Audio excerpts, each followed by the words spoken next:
Friends, welcome to lectures on law. പുതിയൊരു വീഡിയോയിലേക്ക് എല്ലാവർക്കും സ്വാഗതം. കേരള ലോ എൻട്രൻസ് എക്സാമിനേഷന്റെ സിലബസിന്റെ ഭാഗമായ ലീഗൽ മാക്സിം ഏരിയയിലെ കുറച്ച് ഇമ്പോർട്ടന്റ് ആയിട്ടുള്ള ലീഗൽ മാക്സിംസ് ആണ് നമ്മൾ ഇന്ന് നോക്കുന്നത്. ലീഗൽ മാക്സിം ഏരിയ എന്ന് പറയുന്നത് സ്കിപ്പ് ചെയ്യാതെ തന്നെ ആൻസർ ചെയ്യേണ്ടതാണ്.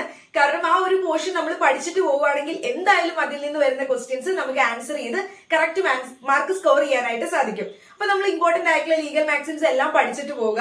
നിങ്ങൾ ചാനൽ ആദ്യമായിട്ട് കാണുന്നവരാണ് എങ്കിൽ കൂടുതൽ വീഡിയോസിനായിട്ട് ചാനൽ സബ്സ്ക്രൈബ് ചെയ്യുക, ലൈക്ക് ചെയ്യുക വീഡിയോ എല്ലാം. നിങ്ങളുടെ കമന്റ്സ് എന്തെങ്കിലും LLB റിലേറ്റഡ് ഡൗട്ട്സ് എന്തെങ്കിലും ഉണ്ടെങ്കിൽ കമന്റ് സെക്ഷനിൽ ചോദിക്കാവുന്നതാണ്.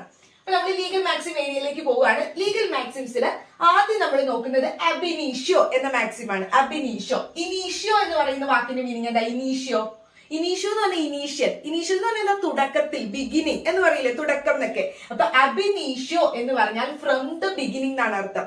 അബിനീഷ്യോ എന്ന് പറയുന്ന മാക്സിമിന്റെ മീനിങ് ഫ്രം ദ ബിഗിനിങ്, തുടക്കം മുതലേ എന്നാണ് അതിന്റെ മീനിങ്. അപ്പൊ ആ തുടക്കം മുതലേ എന്ന് പറയുന്ന ഈ അബിനീഷ്യോ എന്ന് പറയുന്ന മാക്സിം കൂടുതലായിട്ട് നമ്മൾ യൂസ് ചെയ്യാറ് കോൺട്രാക്റ്റിലൊക്കെ നമ്മൾ യൂസ് ചെയ്യാറുണ്ട്. ഇന്ത്യൻ കോൺട്രാക്ട് ആക്ട് നമുക്ക് പഠിക്കാനുണ്ട് സിലബസിന്റെ ഭാഗമായിട്ട്. അപ്പൊ കോൺട്രാക്റ്റിൽ നമ്മൾ പറയും ഒരു കരാറ് കോൺട്രാക്റ്റിൽ ഏർപ്പെട്ട് കഴിഞ്ഞാൽ അത് മൈനറുമായിട്ടാണെങ്കിൽ, മൈനർ എന്ന് പറഞ്ഞാൽ 18 വയസ്സിൽ താഴെയുള്ള കുട്ടി, അങ്ങനെ 18 വയസ്സിൽ താഴെയുള്ള ഒരു കുട്ടിയുമായി നമ്മൾ കോൺട്രാക്റ്റിൽ ഏർപ്പെട്ടാൽ ആ കോൺട്രാക്ട് വോയിഡ് അബിനീഷ്യോ ആണെന്ന് പറയും. വോയിഡ് അബിനീഷ്യോ എന്ന് പറഞ്ഞാൽ നമ്മൾ പറഞ്ഞു ഫ്രം ദ ബിഗിനിങ്, തുടക്കം മുതലേന്ന്. വോയിഡ് എന്ന് പറഞ്ഞാൽ എന്താ? നള്ള് എന്ന് പറഞ്ഞാൽ വാലിഡിറ്റി ഇല്ല, അസാധുവാണെന്ന്. എങ്ങനെ അസാധുവാണ്?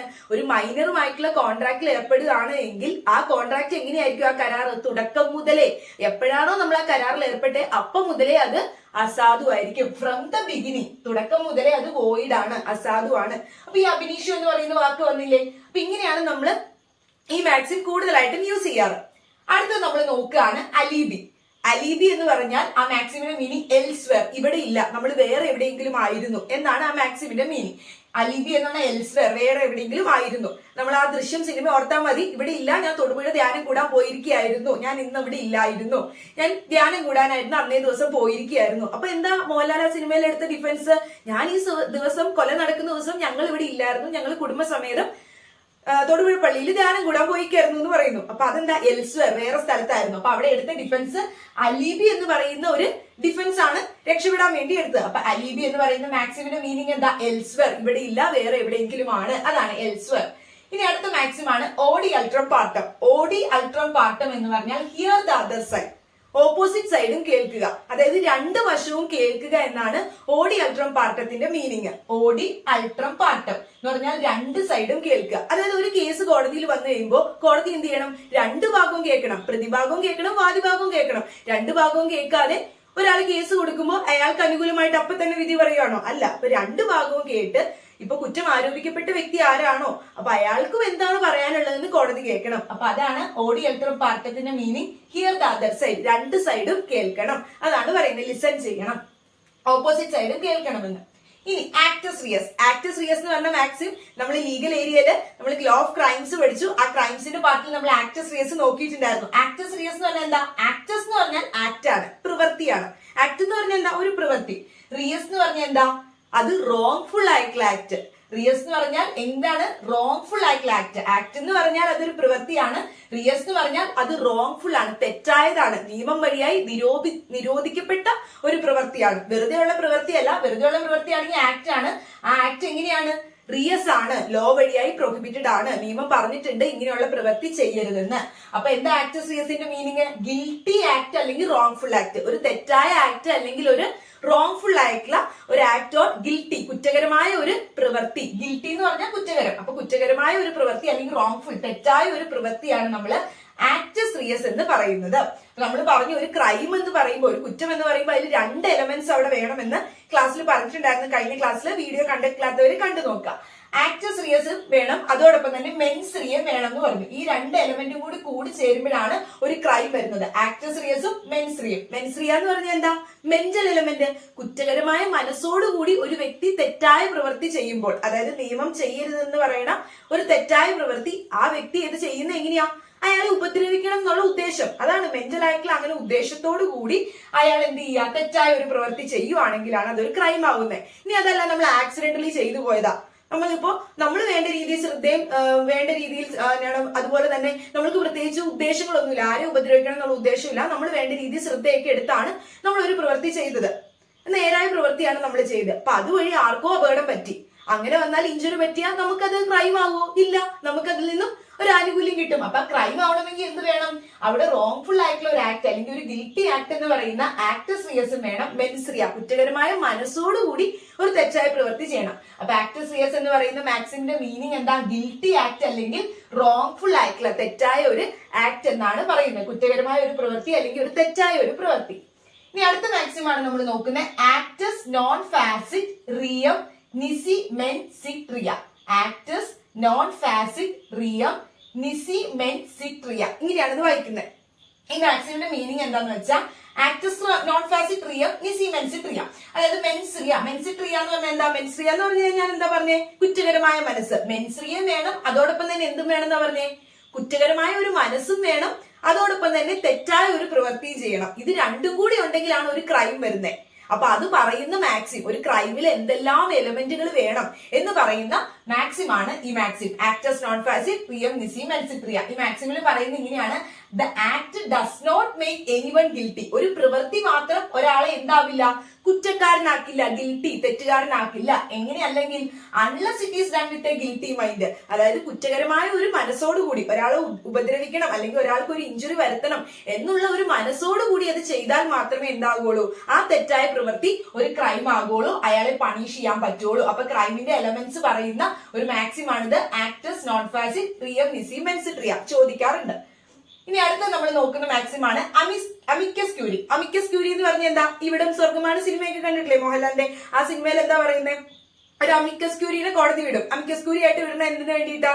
അന്വേഷിക്കാൻ വേണ്ടിയിട്ട്. ശ്രീനിവാസനെ വിടില്ലേ? അതായത് ഡോക്യുമെന്റ്സ് ഒക്കെ കറക്റ്റ് ആണോ അല്ലെങ്കിൽ ആ ഭൂമിയൊക്കെ നേരാണോ എന്ന് നോക്കാൻ വേണ്ടി വിടും. അമിക്കസ് ക്യൂരി എന്ന് പറഞ്ഞാൽ friend of court. Friend of court എന്ന് പറഞ്ഞാൽ കോടതിയുടെ ഒരു സുഹൃത്ത്. അതായത് ആ കേസുമായി, ഏത് കേസാണോ ആ കേസുമായി ബന്ധമില്ലാത്ത ഒരു വ്യക്തിയായിരിക്കും. പ്രത്യേകിച്ച് ഒരു വക്കീലൊക്കെ ആയിരിക്കും. അപ്പൊ അങ്ങനെ ആ കേസുമായി ബന്ധമില്ലാത്ത അല്ലെങ്കിൽ ആ കേസിലെ പാർട്ടിയൊന്നും അല്ലാത്ത ഒരു വ്യക്തിയെ കോടതി എന്ത് ചെയ്യും? പറഞ്ഞു വിടും. ആ കേസുമായി ബന്ധപ്പെട്ട എന്തെങ്കിലും വിവരങ്ങൾ ശേഖരിക്കാനൊക്കെ ആയിട്ട് അത് കോടതി നിർദ്ദേശിച്ച് പറഞ്ഞു വിടുന്നതാ. അപ്പൊ അതിൽ പറയുന്നതാണ് അമിക്കസ് ക്യൂരി എന്ന് പറയുന്ന മാക്സിമിന്റെ മീനിങ് ഫ്രണ്ട് ഓഫ് കോർട്ട് എന്നാണ്, കോടതിയുടെ സുഹൃത്ത്. ബോണഫൈഡ്, അടുത്തതാണ് ബോണഫൈഡ്. ബോണഫൈഡ് എന്ന് പറഞ്ഞാൽ എന്താ? Good faith. ബോണഫൈഡ് എന്ന് പറഞ്ഞാൽ ഗുഡ് ഫെയ്ത്ത്, നല്ല ഉദ്ദേശത്തോടു കൂടി. നമ്മൾ ബോണഫൈഡ്ലി ഒരു കാര്യം ചെയ്തു എന്ന് പറഞ്ഞാൽ എന്താ? നല്ല ഉദ്ദേശത്തോടെ ചെയ്തു, ജെന്യുവൻലി, അതായത് നമ്മൾ സത്യസന്ധമായി ചെയ്തു എന്നൊക്കെ പറയില്ലേ, അതിനെയാണ് ബോണഫൈഡ് ആയിട്ട് ചെയ്തു എന്ന് പറയുന്നത്. ഇനി അടുത്തത് കൺസെൻസസ് ആഡിഡം. കൺസെൻസും ആഡിഡം എന്ന് പറഞ്ഞാൽ മീറ്റിംഗ് ഓഫ് മൈൻഡ്സ് അല്ലെങ്കിൽ agreement to the same thing. Meeting of mind ഉണ്ടാവുക എന്ന് പറഞ്ഞാൽ കൺസെൻസസ് ആഡിഡം. ഈ മാക്സിം കൂടുതലായിട്ട് ഉപയോഗിച്ച് കാണുന്നത്, അതായത് ഒരു വ്യക്തി, ആ വ്യക്തി ഇപ്പോ ഒരു കാർ വാങ്ങാൻ ഉദ്ദേശിക്കുകയാണ്. അപ്പൊ എന്റെ അടുത്തുനിന്ന് ഒരാൾ കാർ വാങ്ങാനായിട്ട് ഉദ്ദേശിക്കുമ്പോൾ എനിക്ക് 2 കാറുണ്ട്, ബെൻസും ഉണ്ട്, അംബാസിഡറും ഉണ്ടെന്ന് വിചാരിച്ചോളൂ. 2 കാറുണ്ട്. അപ്പൊ അയാൾ വന്നിട്ട് പറയുകയോട് കാർ വേണമെന്ന് പറയുമ്പോൾ ഞാൻ പറയാ കാറ് തരാം. അപ്പൊ ഞങ്ങൾ രണ്ടുപേരും പറയുന്നത് അംബാസിഡർ കാറ് വിൽക്കാനാണ്. അപ്പൊ രണ്ടുപേരും ഒരേ കാര്യം തന്നെ അവിടെ ഉറപ്പിക്കുന്നു. അങ്ങനെയാണെങ്കിൽ അതെന്താ? അവർക്ക് തമ്മിൽ ഒരു മീറ്റിംഗ് ഓഫ് മൈൻഡ് ഉണ്ട്. അവർ നടത്തിയ എഗ്രിമെന്റ്, ആ കരാർ എങ്ങനെയാ? സെയിം തിങ്, ഒരേ കാര്യത്തിന്റെ പുറത്താണെന്ന് പറയാം. ഇനി കാർ എന്ന് പറയുന്നു, ഞാൻ ഉദ്ദേശിച്ചത് അംബാസിഡർ കാർ കൊടുക്കാനാ, പുള്ളി വന്ന് ചോദിച്ചത്, നമ്മളോട് ചോദിച്ചത് ബെൻസ് കാറായിരുന്നു. അപ്പൊ രണ്ടുപേരും തമ്മിൽ വേറെ വേറെ കാര്യങ്ങളിലല്ലേ വാക്ക് അവിടെ ഉറപ്പിച്ചത്. അപ്പൊ അവിടെ മീറ്റിംഗ് ഓഫ് മൈൻഡ് ഉണ്ടോ? ഇല്ല. ഒരുപോലെയാണോ മനസ്സ് നടന്നത്? അല്ല.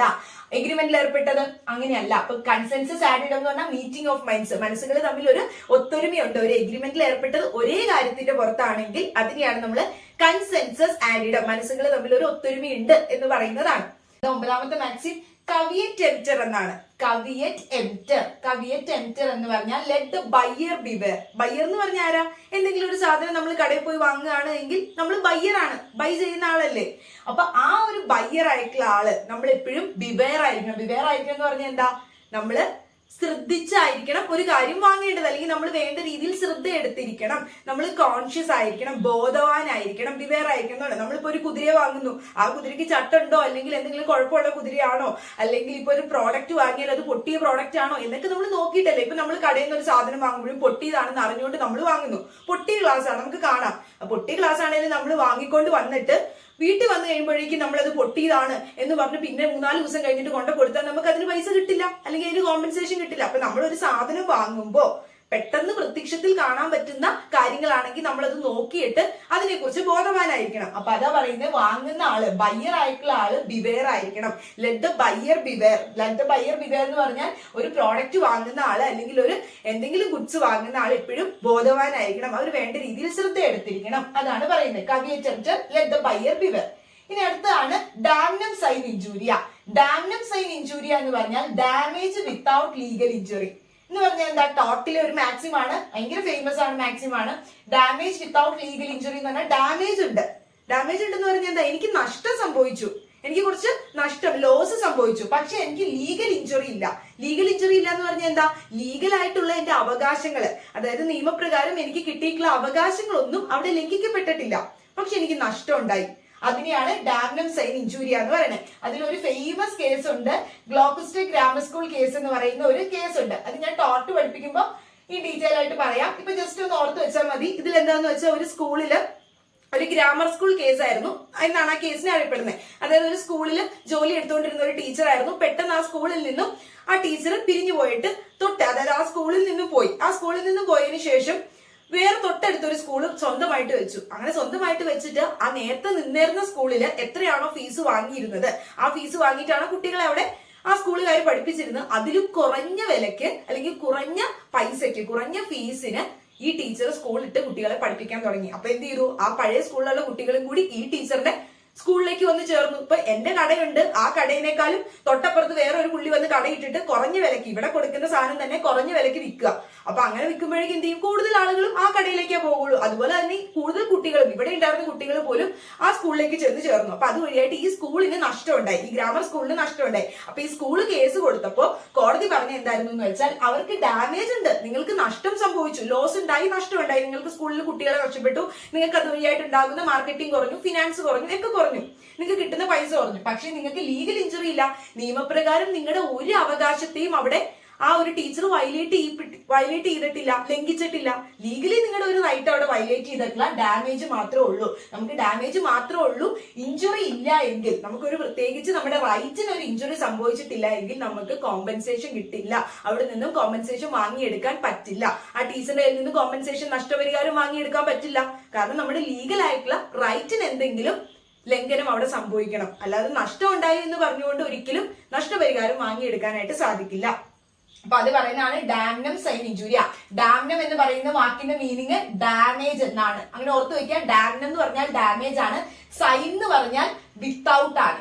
സൈൻ എന്ന് പറഞ്ഞാൽ വിത്തൗട്ട് എന്നാണ് മീനിങ്. ഇഞ്ചൂറിയ എന്ന് പറഞ്ഞാൽ ഇഞ്ചുറി എന്നാണ് മീനിങ്. അപ്പൊ എന്താ? ഡാംനം എന്ന് പറഞ്ഞാൽ ഡാമേജ്. അപ്പൊ ഡാമേജ് വിത്തൗട്ട് ഇഞ്ചുറി. ഡാമേജ് ഉണ്ടായിട്ടുണ്ട്, നഷ്ടം ഉണ്ടായിട്ടുണ്ട്, വിത്തൗട്ട് ഇഞ്ചുറി. ഇഞ്ചുറി ഇല്ല, അതായത് റൈറ്റിന് ഇഞ്ചുറി ഇല്ല. അതാണ് ഓർക്കേണ്ടത്. റൈറ്റിന്, അവകാശത്തിന് ഇഞ്ചുറി ഇല്ല. ഈ ഡാംനം സൈൻ ഇഞ്ചുറിയുമായിട്ട് തന്നെ ബന്ധപ്പെട്ട ഒരു മാക്സിം ആണ് ടോട്ടൽ പറയുന്നത്, ഇഞ്ചൂരിയ സൈൻ ഡാംനം. ഇത് നോക്കിയേ. അപ്പൊ ഇഞ്ചൂരിയ എന്ന് പറഞ്ഞാൽ ഞാൻ എന്താ പറഞ്ഞേ? ഇഞ്ചുറി. സൈൻ എന്ന് പറഞ്ഞാൽ ഞാൻ എന്താ പറഞ്ഞേ? വിത്തൗട്ട്. ഡാംനം എന്ന് പറഞ്ഞാൽ എന്താ പറഞ്ഞേ? ഡാമേജ്. അപ്പൊ ഇതെന്താ? Injury without damage. ഇഞ്ചുറി ഉണ്ട് പക്ഷെ ഡാമേജ് ഇല്ല. അപ്പൊ ഇഞ്ചുറി എന്ന് പറഞ്ഞാൽ എന്താ പറഞ്ഞേ? ലീഗൽ ആയിട്ടുള്ള റൈറ്റിന് അയാളുടെ ഒരു അവകാശം നിഷേധിക്കപ്പെട്ടു, പക്ഷെ അയാൾക്ക് നഷ്ടമൊന്നും ഉണ്ടായിട്ടില്ല.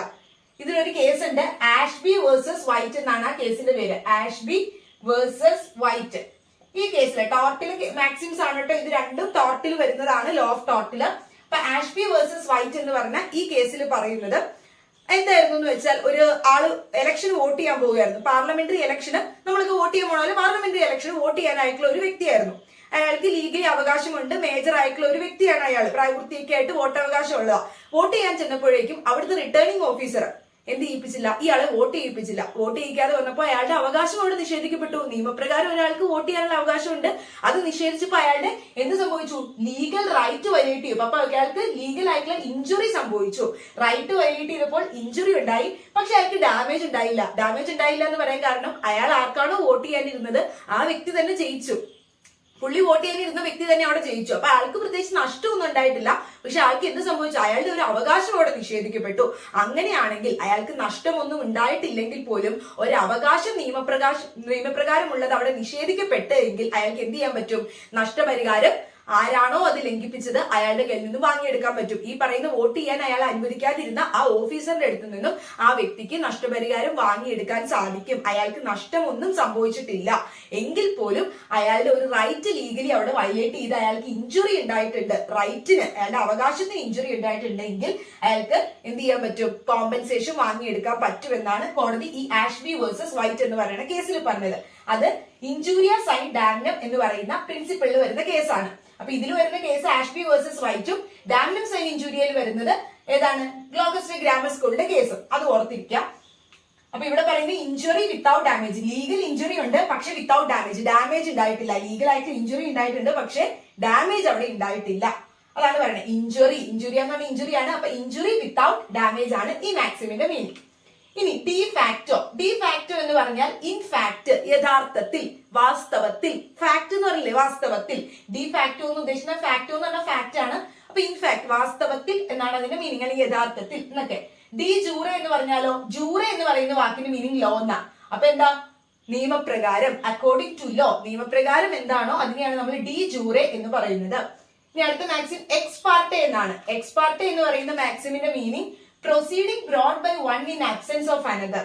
Proceeding brought by one in absence of another എന്ന് പറഞ്ഞാൽ എക്സ് പാർട്ടെ, നമ്മളിപ്പോ ഒരു കേസ് കൊടുത്തു, ഡിവോഴ്സ് കേസ് കൊടുക്കാന്ന് പറയും, അത് എക്സ് പാർട്ടെ ആയി പോയി എന്ന് പറയും. എക്സ് പാർട്ടെ ആയി പോയി എന്ന് പറയാൻ കാരണം, അതായത് നമ്മളിപ്പോ രണ്ടുപേരും പാർട്ടീസ് പോയ കേസ് കൊടുത്തേ, പക്ഷെ ഒരാൾ വിളിക്കുമ്പോൾ പോകുന്നേ ഇല്ല, കോടതിയിൽ അപ്പിയർ ചെയ്യുന്നില്ല, കേസിന് ചെല്ലുന്നില്ല. അപ്പൊ കോടതി എന്ത് ചെയ്യും, ആ ഓപ്പോസിറ്റ് ആയിട്ടുള്ള വ്യക്തിക്ക് അനുകൂലമായിട്ട് വിധി പറയും. ചിലപ്പോ മറ്റൊരാൾ വരുന്നുമില്ല, കോടതി അപ്പിയർ ചെയ്യാൻ വിളിപ്പിച്ചിട്ടൊന്നും വരുന്നില്ലെങ്കിൽ ഓപ്പോസിറ്റ് ആയിട്ടുള്ള വ്യക്തിക്ക് ചിലപ്പോൾ അനുകൂലമായിട്ട് വിധി പറയും. അപ്പൊ അങ്ങനെ പറയുമ്പോൾ പറയുന്നതാണ് എക്സ്പാർട്ടെ ആയിട്ട് വിധി പറഞ്ഞു എന്ന്. എക്സ്പാർട്ടെ എന്ന് പറഞ്ഞാൽ ഒരു വ്യക്തിയുടെ ആബ്സെൻസിൽ, അതായത് ഏതെങ്കിലും ഒരു വ്യക്തി അവിടെ ആബ്സെന്റ് ആണ്, അയാളുടെ അവിടെ പ്രസൻസ് ഇല്ല, ആ വ്യക്തി ആബ്സെന്റ് ആണ്, വന്നിട്ടില്ലെങ്കിൽ പോലും ഒരാൾക്ക് വേണ്ടി കോടതി വിധി പറയുന്നു. ഒരാളുടെ അഭാവത്തിൽ കോടതി വിധി പറയുന്നതിനെയാണ് എക്സ്പാർട്ടെ എന്ന് പറയുന്നത്. പ്രൊസീഡിങ്സ് നടത്തുന്നു എങ്ങനെയാ, brought by one in absence of another. ഒരാളുടെ ആബ്സെൻസിൽ, അഭാവത്തിൽ കോടതി പ്രൊസീഡിങ്സ് നടത്തുന്നതിനാണ് എക്സ്പാർട്ടെ എന്ന് പറയുന്നത്.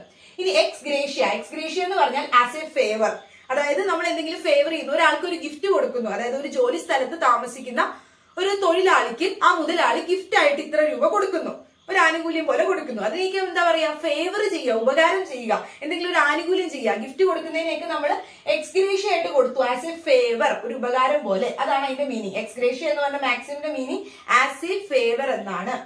ഇനി അടുത്ത രണ്ട് ഇമ്പോർട്ടന്റ് മാക്സിം ആണ് ഇഗ്നോറൻഷ്യ ജൂറിസ് നോൺ എക്സ്ക്യൂസിറ്റും ഇഗ്നോറൻഷ്യ ഫാക്ടി എക്സ്ക്യൂസിറ്റും. അപ്പൊ ഇഗ്നോറൻഷ്യ എന്ന് പറയുന്ന വാക്കിന്റെ മീനിങ് ഇഗ്നോറൻസ് എന്നാ. ഇഗ്നോറൻഷ്യ എന്ന് പറയുന്ന വാക്കിന്റെ മീനിങ് ഇഗ്നോറൻസ്. അപ്പൊ രണ്ടിടത്തും ഇഗ്നോറൻഷ്യ ഉണ്ടല്ലോ, അപ്പൊ രണ്ടിന്റെ മീനിങ് എന്താ, ഇഗ്നോറൻസ്. ഇഗ്നോറൻസ് എന്ന് പറഞ്ഞാൽ എന്താ, അവഗണിക്കുക. ഒരു കാര്യം നമ്മൾ ഇഗ്നോർ ചെയ്യുക എന്ന് പറഞ്ഞാൽ എന്താ, ഇയാളെ ഇഗ്നോർ ചെയ്തു എന്ന് പറയുമ്പോൾ എന്താ, അയാളെ അവഗണിച്ചു എന്നാണ്. അപ്പൊ ഇഗ്നോറൻഷ്യ എന്ന് പറയുന്ന വാക്കിന്റെ മീനിങ് ഇഗ്നോറൻസ് എന്നാണ്. ജൂറിസ് എന്ന് പറഞ്ഞാൽ ലോ. ഇപ്പൊ ഇവിടെ ഞാൻ ജൂറി എന്ന് പറഞ്ഞപ്പോ ലോ എന്ന് പറഞ്ഞില്ലേ, അതെവിടെ തന്നെ ജൂറിസ് എന്ന് പറഞ്ഞാൽ ലോ, നിയമം എന്നാണ് അർത്ഥം. ഇനി നോൺ എന്ന് പറഞ്ഞാൽ നമുക്കറിയാലോ, ഇല്ല എന്നാണ്. എക്സ്ക്യൂസിറ്റ് എന്ന് പറഞ്ഞാൽ എക്സ്ക്യൂസ് എന്നാണ്. എക്സ്ക്യൂസ് എന്ന് പറഞ്ഞാൽ എന്താ, ഒരു ഒഴിവ് പറയുക, നമ്മളൊരു എക്സ്ക്യൂസ് പറയുക, ഇന്ന് കോളേജിൽ വരാണ്ട് എന്നൊക്കെ പറയില്ല, അപ്പൊ ആ ഒരു എക്സ്ക്യൂസ് അത് തന്നെ. അപ്പൊ അതിനാണ് എക്സ്ക്യൂസ് എന്ന് പറയുന്നത്, നമ്മളൊരു ഒഴിവ് പറയുന്നതിനെയാണ് പറയുന്നത്. അപ്പോ എക്സ്ക്യൂസ് എന്നാണ് എക്സ്ക്യൂസിറ്റ് എന്ന് പറയുന്നതിന്റെ മീനിങ്. ഇനി ഇവിടെ ഇഗ്നോറൻഷ്യ എന്ന് പറഞ്ഞാൽ എന്താ, ഇഗ്നോറൻസ് ആണ്. ഫാക്ടി എന്ന് പറഞ്ഞാൽ ഫാക്ട് ആണ്. ഫാക്ടി എന്ന് പറഞ്ഞാൽ ഫാക്ട്, ആ ഒരു വാസ്തവം എന്താണോ, ആ സിറ്റുവേഷൻ എന്താണോ അതിനെയാണ് ഫാക്ട് എന്ന് പറയുന്നത്. എക്സ്ക്യൂസിറ്റ് എന്ന് പറഞ്ഞാൽ ഞാൻ എന്താ പറഞ്ഞ, എക്സ്ക്യൂസ്. അപ്പൊ ഇവിടെ എന്താ പറയുന്നത്, ignorance of law is known എന്ന് പറഞ്ഞിട്ടുണ്ട്, അപ്പൊ നോട്ട്. അപ്പൊ ignorance of law is not an excuse എന്നാ മീനിങ്. അപ്പൊ ignorance of law is not an excuse പറഞ്ഞാൽ എന്താ, ലോ അവിടെ ഇഗ്നോർ ചെയ്യുന്നത് ഒരു എക്സ്ക്യൂസ് അല്ല. അതായത് ഏതെങ്കിലും ഒരു വ്യക്തി ലോ ഇഗ്നോർ ചെയ്യാണ്, അവഗണിക്കുവാണ്, നിയമത്തെ അവഗണിക്കുവാണെങ്കിൽ അതൊരു ആനുകൂല്യമായിട്ട് പറയാൻ പറ്റില്ല. ഒരാളിപ്പോ കഞ്ചാവ് കടത്തി, എന്നിട്ട് അയാൾ പറയും എനിക്ക് അറിയില്ലായിരുന്നു കഞ്ചാവ് കടത്തുന്നത് നിയമപ്രകാരം കുറ്റമായിരുന്നു എന്ന് പറഞ്ഞ് അയാൾക്ക് എന്ത് ചെയ്യാൻ പറ്റില്ല, ഒരു ആനുകൂല്യം എടുക്കാൻ പറ്റില്ല, കോടതി അയാൾ വെറുതെ വിടില്ല. കാരണം എന്താ, നിയമം അറിയില്ല എന്ന് പറയുന്നത് ഒരു എന്ത് ചെയ്യാൻ പറ്റില്ല, എക്സ്ക്യൂസ് ആയിട്ട് എടുക്കാൻ പറ്റില്ല. അപ്പൊ നിയമത്തെ ഒരിക്കലും അവഗണിക്കുന്നത് നമുക്ക് എക്സ്ക്യൂസ് ആയിട്ട് എടുക്കാൻ പറ്റില്ല. നിയമം എല്ലാവരും അറിഞ്ഞിരിക്കണം. വണ്ടി ഓടിക്കുമ്പോൾ എത്രയായിരിക്കണം സ്പീഡ്, അതിലേ ഓടിക്കാവുള്ളൂ. ഓവർ സ്പീഡിൽ വണ്ടി ഓടിച്ച് ആക്സിഡന്റ് വരുത്തിയിട്ട് നിയമം അറിയില്ല എന്ന് പറയാൻ പറ്റില്ല. അപ്പൊ നിയമം അറിയില്ല എന്ന് പറയുന്നത്, ലോ ഇഗ്നോർ ചെയ്യുന്നത്, നിയമത്തെ അവഗണിക്കുന്നത് ഒരു എക്സ്ക്യൂസ് അല്ല. അതാണ് ആ മാക്സിമിന്റെ മീനിങ്. ഇനി ഇഗ്നോറൻഷ്യ ഫാക്ടി എക്സ്ക്യൂസിറ്റ് എന്ന് പറഞ്ഞാൽ എന്താ, ഇഗ്നോറൻഷ്യ എന്ന് പറഞ്ഞാൽ ഇഗ്നോറൻസ് ആണ്, ഫാക്ടി എന്ന് പറഞ്ഞാൽ ഫാക്ട് ആണ്, എക്സ്ക്യൂസിറ്റിന് മീനിങ്ങിന്റെ എന്താ, എക്സ്ക്യൂസ് എന്നാണ്. അപ്പൊ ignorance of fact, fact excuse ചെയ്യാം എന്നാണ് പറയുന്നത്. ഫാക്ട് എക്സ്ക്യൂസ് ചെയ്യാന്ന് പറഞ്ഞാൽ എന്താ, നമുക്ക് ആ ഒരു കാര്യത്തിൽ തെറ്റുപറ്റി. അതായത് ഇപ്പൊ ഒരു പോലീസ് ഓഫീസറിനോട് കോടതി ഒരാളെ അറസ്റ്റ് ചെയ്തുകൊണ്ട് വരാൻ പറഞ്ഞു. പക്ഷെ ആ പോലീസ് ഓഫീസർ വേണ്ട രീതിയിൽ ആളുകളെയൊക്കെ അന്വേഷിച്ച് എല്ലാ കാര്യങ്ങളും ഒക്കെ നോക്കിയിട്ട് ഒരാളെ പോയി അറസ്റ്റ് ചെയ്യുന്നു. ആ ഓർഡറിലുള്ള ആളെ പോയി അറസ്റ്റ് ചെയ്യാൻ പറഞ്ഞു. പക്ഷെ ആള് മാറിപ്പോയി, വേറൊരാളെ അറസ്റ്റ് ചെയ്തത്. അപ്പൊ എന്ത് ചെയ്യാൻ പറ്റും? വേണ്ട രീതിയിൽ പോലീസ് ഓഫീസർ ശ്രദ്ധയൊക്കെ എടുത്തിട്ട് പോയി അറസ്റ്റ് ചെയ്ത്, എന്നാൽ പോലും ആള് മാറിപ്പോയതാ. അപ്പൊ അങ്ങനെയാണെങ്കിൽ പോലീസ് ഓഫീസറിന് എന്ത് ചെയ്യാം? കോടതിയിൽ പറയാം ഫാക്ടിൽ തെറ്റുപറ്റിയതാണ്, ഒരു വേണ്ട രീതിയിൽ ശ്രദ്ധയൊക്കെ എടുത്തിട്ട് ഫാക്ടിൽ തെറ്റുപറ്റിയതാണെന്ന് പറയാം. അപ്പൊ നമുക്ക് ഫാക്ടിൽ എന്തെങ്കിലും തെറ്റുപറ്റിയാൽ അതൊരു എക്സ്ക്യൂസ് ആയിട്ട് എടുക്കാം, ആനുകൂല്യമായിട്ട് എടുക്കാം. ഇഗ്നോറൻസ് ഓഫ് ഫാക്ട് എന്ന് പറയുന്ന എക്സ്ക്യൂസ് ആണ്. പക്ഷെ ലോയിൽ എന്തെങ്കിലും തെറ്റുപറ്റിയാൽ അതൊരിക്കലും എക്സ്ക്യൂസ് ആയിട്ട് എടുക്കാനായിട്ട് പറ്റില്ല. അത് കോടതി അനുവദിക്കില്ല, നിയമം അനുവദിക്കില്ല. അപ്പൊ ലോയില് ഇഗ്നോറൻസ് എന്ന് പറയുന്ന എക്സ്ക്യൂസ് അല്ല. പക്ഷെ ഫാക്ടില് ആ സിറ്റുവേഷനിൽ എന്തെങ്കിലും തെറ്റുപറ്റിയാൽ, അവഗണനകൾ പറ്റിയാൽ നമുക്കത് എക്സ്ക്യൂസ് ആയിട്ട് എടുക്കാം. അപ്പൊ ഇത്രയും മാക്സിംസ് 17 മാക്സിംസ് ആണ് നമ്മൾ നോക്കിയത്. ബാക്കിയുള്ള മാക്സിംസ് നമ്മൾ അടുത്ത പാർട്ടായിട്ട് ഇടുന്നതായിരിക്കും. അപ്പൊ നിങ്ങൾ ഓരോ ദിവസവും ഒരു 3-4 മാക്സിംസ് ഒക്കെ വെച്ച് പഠിക്കുക. ഒരുപാട് പഠിക്കണ്ട, ഒരു 3-4 മാക്സിംസ് ഒക്കെ വെച്ച് പഠിച്ചു വെക്കുക. അപ്പൊ നിങ്ങൾക്ക് അത് അത്രയും എളുപ്പമായിരിക്കും. എക്സാം ഡിക്ലെയർ ചെയ്യുമ്പോഴേക്കും ഒരുപാട് മാക്സിംസ് നിങ്ങൾ കവർ ചെയ്തിട്ടുണ്ടാവും. ഇന്നിപ്പോ ഒരു 3 മാക്സിം 4 മാക്സിം പഠിച്ചെങ്കിൽ നാളെ പഠിക്കുമ്പോൾ നേരത്തെ പഠിച്ച 3 മാക്സിമും അതോടൊപ്പം തന്നെ ഇന്ന് പഠിച്ച 3 മാക്സിമും കൂടി ഒന്നുകൂടി ഓർത്ത് നോക്കുക. നിങ്ങൾ അങ്ങനെ ഓർത്തോർത്ത് വരുമ്പോഴേക്കും ലാസ്റ്റ് എക്സാം ആകുമ്പോഴേക്കും ഒരുപാട് മാക്സിംസും ഒരുപാട് ലീഗൽ ടേംസും പഠിക്കും. അപ്പൊ ആ പോർഷനിൽ നിന്ന് വരുന്ന ക്വസ്റ്റ്യൻസ് കറക്റ്റ് ആയിട്ട് ആൻസർ ചെയ്ത് മാർക്ക് സ്കോർ ചെയ്യാൻ പറ്റും. അപ്പൊ നിങ്ങൾ എല്ലാവരും നല്ല രീതിയിൽ പ്രിപ്പയർ ചെയ്യുക. ചാനലിട്ട വീഡിയോസ് ഒക്കെ നിങ്ങൾ കാണുക, അതൊക്കെ മാക്സിമം ഉപയോഗപ്പെടുത്തുക. നിങ്ങളുടെ ക്ലിക്ക് വേണ്ടി പ്രിപ്പയർ ചെയ്യുന്ന ഫ്രണ്ട്സ് ഒക്കെ ഉണ്ടെങ്കിൽ അവർക്കൊക്കെ ഷെയർ ചെയ്ത് കൊടുക്കുക. അപ്പൊ എല്ലാവരും നല്ല രീതിയിൽ പ്രിപ്പയർ ചെയ്യുക. All the best. അടുത്തൊരു വീഡിയോ ആയിട്ട് വരുന്നത് വരെ ബൈ ബൈ.